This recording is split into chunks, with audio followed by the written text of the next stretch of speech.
Moi, au début, je vends pas de drogue, je vole, mais quand je vais en prison à 15 ans, pour moi, c'est l'école de la délinquance. La prison, tu rentres avec un CAP, tu sors avec un master en matière de délinquance. Donc là, en prison, encore une fois, dans la cour, dans la promenade, tout le monde me dit la même chose. Ouais, il faut vendre de la drogue pour réussir. Et c'est ça qui va te sortir de la misère, qui va un jour te permettre d'évoluer dans la vie.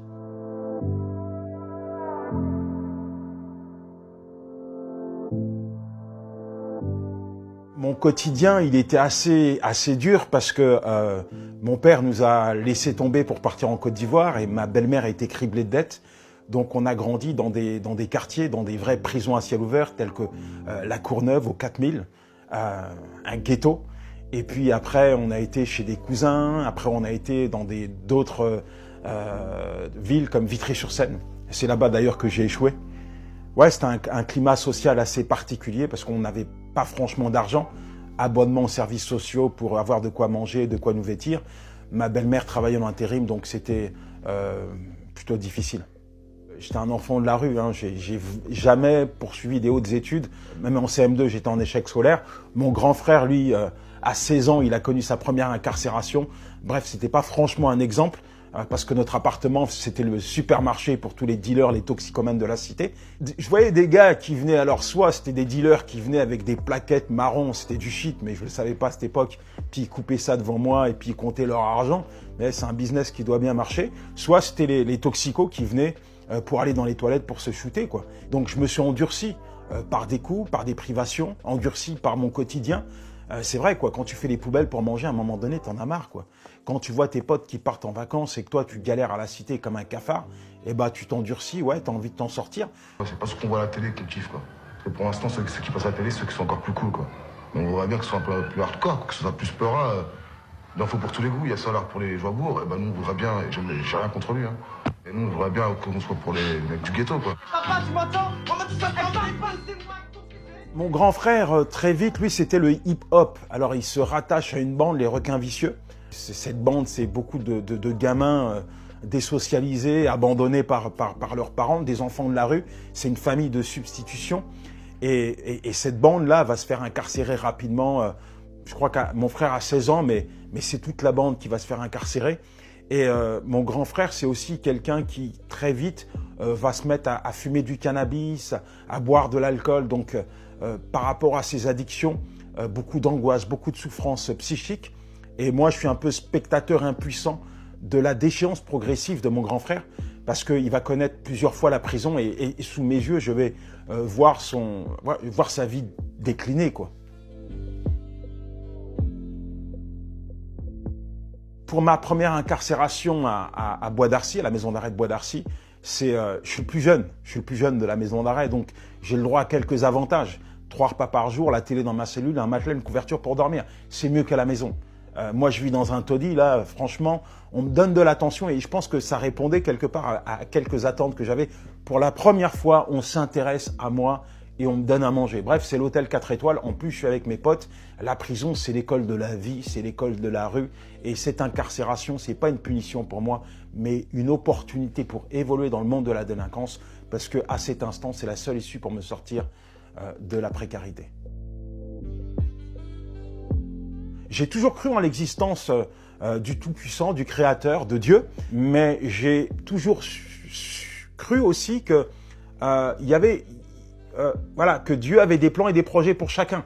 Et il y a un mot qui était récurrent à la cité, c'est le mot Hel Moktoub. Ça veut dire c'est ton histoire, c'est ton destin, c'est inéluctable, tu peux rien y changer, il faut l'accepter. Tu peux pas combattre la volonté de Dieu. Et moi, pour moi, Dieu m'avait placé sur la terre pour que je vive l'enfer. Donc, oui, Dieu existe, mais il ne m'aime pas. Il ne s'intéresse pas à moi.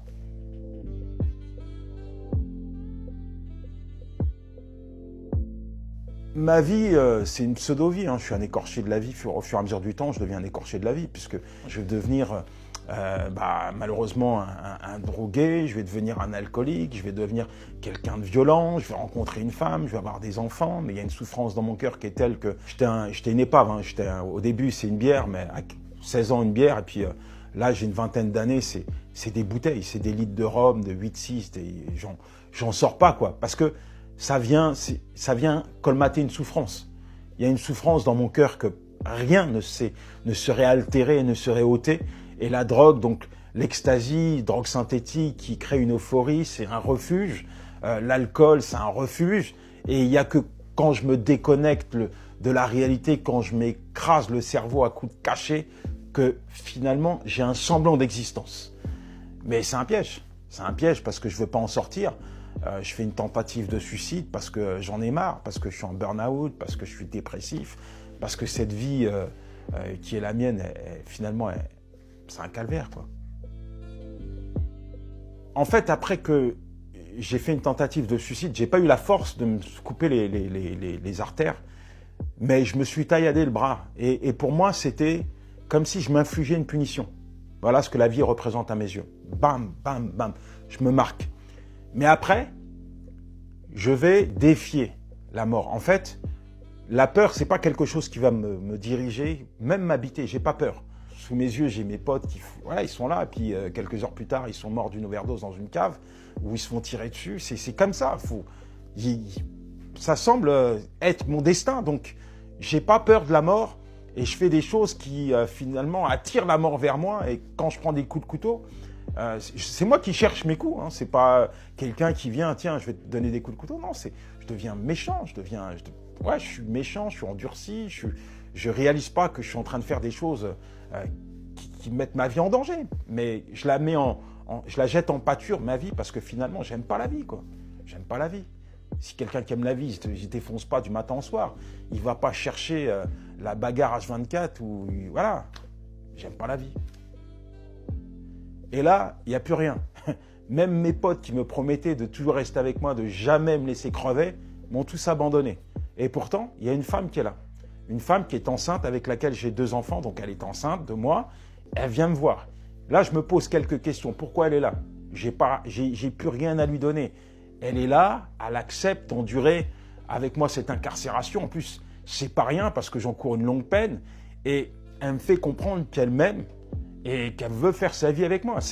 C'est complètement paradoxal parce que quelqu'un qui est en prison, finalement, on peut le laisser tomber, on peut lui tourner le dos, mais elle veut rester avec moi.